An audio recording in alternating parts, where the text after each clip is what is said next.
Zeit ist relativ. Sie scheint dahin zu fliegen, die Erde sich immer schneller zu drehen, verdoppelt sich das Wissen der Welt doch alle 10 Jahre. Früher hinter mittelalterlichen Mauern streng gehütet, gilt es heute, Erkenntnisse möglichst breit zu vermitteln. Im Klosterreiten Haslach, ihrem Akademiezentrum, wirft die Technische Universität München einen Blick in die Zukunft der Hochschule. Willkommen beim Symposium Lehre.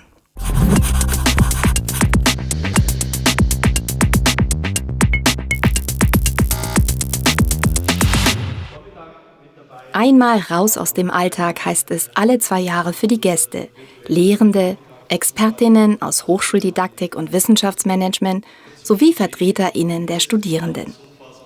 Gerhard Müller hat das ehemalige Zisterzienserkloster bewusst für diese Veranstaltung ausgewählt. Die Idee war, dass wir einfach eine Zeit brauchen, in der wir uns völlig frei, konzentriert mit dem Thema Lehre beschäftigen.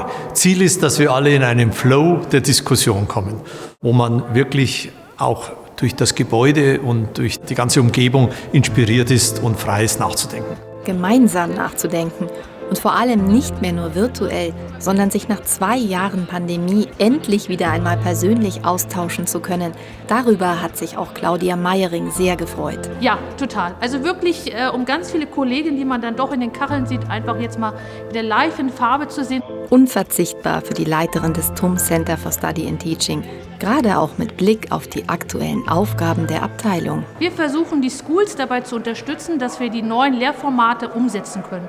Das heißt, dass wir Wege aufzeigen, studienorganisatorisch, aber dass wir auch ein gemeinsames Verständnis dafür entwickeln, was meinen wir überhaupt mit Plugins, was meinen wir with Honors. Und dieses gemeinsame Verständnis bekommen wir nur hin, wenn wir einfach mal in Präsenz, so wie hier vor Ort, uns unterhalten können. Wie diese neuen Lehrformate und Zertifikatsprogramme konkret gedacht sind, dazu gab es dann gleich den passenden Workshop. Einer von mehreren, die sich allesamt mit innovativen Wegen des Lernens beschäftigt haben. Für Pascal Berberath ein durchaus passender Zeitpunkt. Die TUM hat jetzt einen Moment hinter sich, wo sie sich um Lehre kümmern mussten, vor allem fürs Digitale. Und ich glaube, das ist ein Momentum, wo man nicht nur jetzt fürs Digitale mitnehmen muss, sondern auch für alle anderen Aspekte der Lehre. Also ist, glaube ich, ein guter Aufbruchsmoment. Hier sind auch ganz klar die gefragt, um die es geht. Deshalb bringt sich die studentische Vertretung ebenfalls engagiert mit ein. Wir Studierende finden es wichtig, wenn wir weiter bei der Gestaltung der Lehre an der TUM involviert sind, wenn das Austausch zwischen Studierende und Lehrende weiter stattfindet und dass wir auch von die ganz neuen Formate, die man durch Corona gelernt hat oder ausprobiert hat, davon lernen und weiterverwenden, was gut war.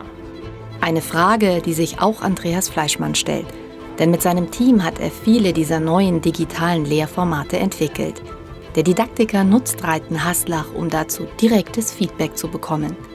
Was wir hier besonders mitnehmen, sind die Erfahrungen der Lehrenden aus der Praxis, aus dem Alltag. Viele Konzepte, die wir haben, klingen schön, müssen aber deswegen nicht unbedingt im Alltag sich bewähren. Und da ist der Austausch mit Lehrenden tatsächlich, und zwar der ehrliche Austausch mit Lehrenden, total wichtig für uns. Und das nehmen wir mit. Gelegenheit dazu gab es reichlich. Neben Detailfragen ging es aber auch um das große Ganze. Um gesellschaftliche Verantwortung und Verpflichtung. Welche Rolle der TUM dabei zukommt, das hat Gerhard Müller klar im Fokus. Wir müssen uns bewusst sein, dass unsere Kraft in der Innovation und der Kreativität ein Schlüssel ist für unseren Wohlstand. Und wir müssen uns zweitens bewusst sein, dass dieser Wohlstand und diese Stärke, die wir haben, auch der Schlüssel ist, um unsere Werte weiterhin in der Zukunft zu verteidigen. Werte wie Demokratie, Humanität, Solidarität in der Gesellschaft. Und das haben wir die letzten Wochen mehr erlebt, als wir uns das vorher vorstellen hätten können.